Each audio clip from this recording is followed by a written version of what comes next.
Right now we're going to foam roll the calf, and what I'd like you to do is place one ankle on top of the other, and that's going to allow you to get a little bit deeper pressure into the calf. And you're just going to lift your hips off the ground a little bit by supporting yourself with your arms, and you're going to scan that entire calf all the way down to the ankle and then all the way up to just below the knee. And you want to seek out those painful centers, and once you find one, you just want to stay on it until the pain subsides 50%. Now, if on a pain scale of 1 to 10, 10 being the most painful, never let it get above a 7 or an 8. 8, definitely not. 7, that's as much as you want to go. And otherwise, your nervous system can't relax.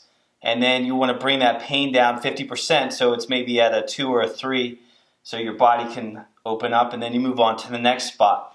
An alternative, you can also use a lacrosse ball, and that could get in there, and just the same, you're going to scan, and you can find out some nice spots as well.